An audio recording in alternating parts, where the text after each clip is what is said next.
जय श्री कृष्ण, राधे राधे। चैत्र पूर्णिमा को चैती पूर्णिमा के नाम से भी जाना जाता है।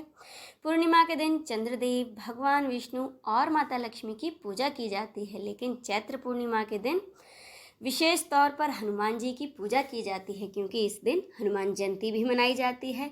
धार्मिक मान्यताओं के अनुसार चैत्र पूर्णिमा के दिन ही महावीर हनुमान का जन्म हुआ था, इसीलिए इस दिन को हनुमान जन्मोत्सव के रूप में मनाया जाता है। तो आइए जानते हैं साल 2025 में चैत्र पूर्णिमा कब है, स्नान दान के लिए शुभ मुहूर्त इस दिन कब रहेगा।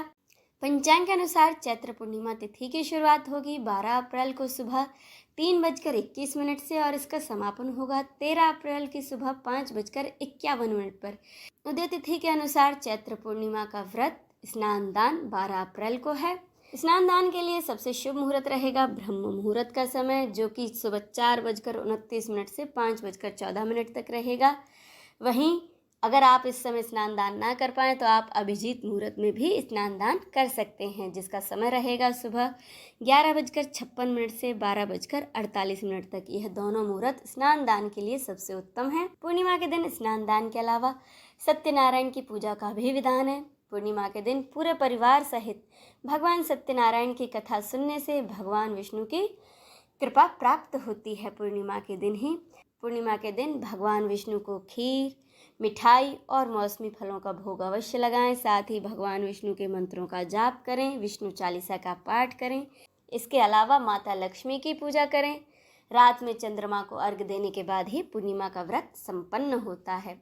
इसके अलावा क्योंकि चैत्र पूर्णिमा के दिन हनुमान जयंती भी मनाई जाती है, तो इस दिन बजरंग बली की भी विधि पूर्वक उपासना अवश्य करें। हनुमान जी के साथ ही भगवान श्री राम और माता सीता की भी आराधना करें। चैत्र पूर्णिमा के दिन ऐसा करने से साधक को मनोवांछित फलों की प्राप्ति होती है। अब सुने व्रत कथा। पौराणिक कथा के अनुसार एक नगर में सेठ सेठानी रहते थे।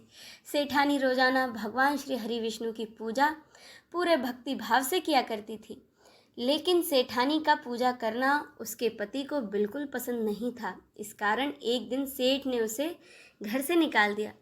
अब सेठानी घर से निकलकर जंगल की ओर चल दी।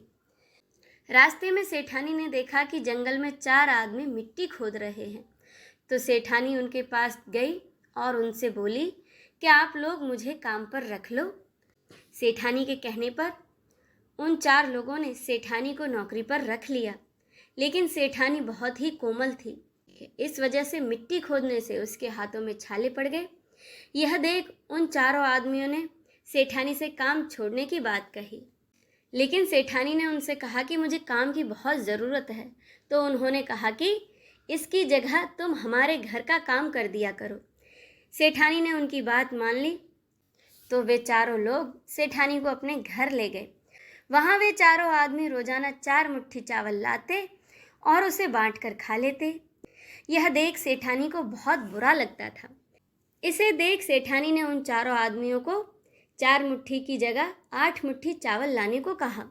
सेठानी की बातें मानकर 4 आदमी उस दिन 8 मुट्ठी चावल लाए। इन चावलों का सेठानी ने भोजन बनाया।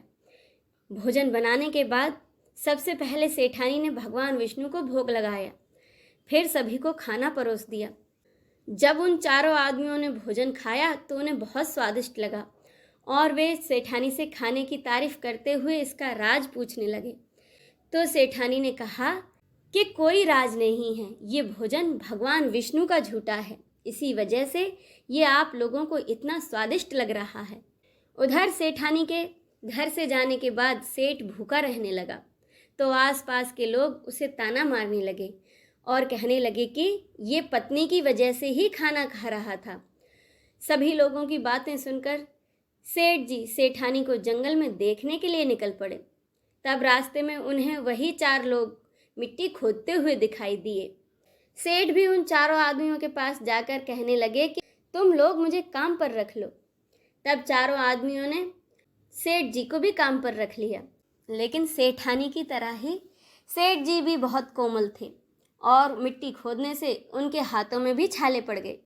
यह देखकर उन 4 ने सेठ को भी घर का काम करने की सलाह दी।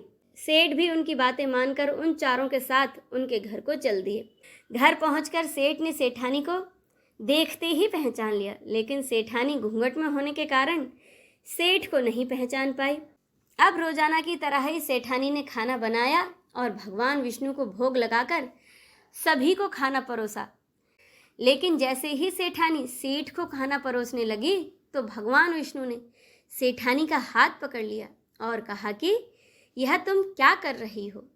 सेठानी बोली, मैं कुछ नहीं कर रही हूँ, मैं तो भोजन परोस रही हूँ।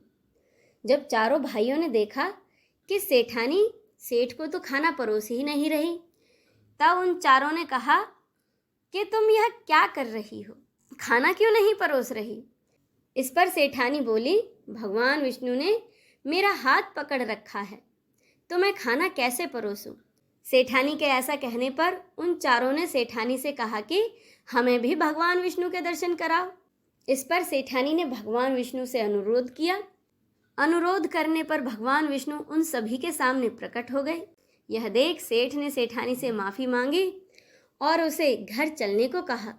तब उन चारों लोगों ने, जिन्होंने कि सेठानी को अपनी बहन बना रखा था, बहुत सारा धन देकर विदा किया। इस सब के बाद सेठ जी भी सेठानी के साथ भगवान विष्णु के भक्त बन गए और पूरी श्रद्धा से उनकी पूजा करने लगे। इससे कि उनके घर में फिर से धन की बरसात होने लगी। ऐसी मान्यता है कि इस दिन व्रत रखने से सत्यनारायण भगवान के साथ हनुमान जी, प्रभु श्री राम और माता सीता की भी कृपा प्राप्त होती है। बोलिए महावीर हनुमान की जय, भगवान विष्णु की जय। हर हर महादेव।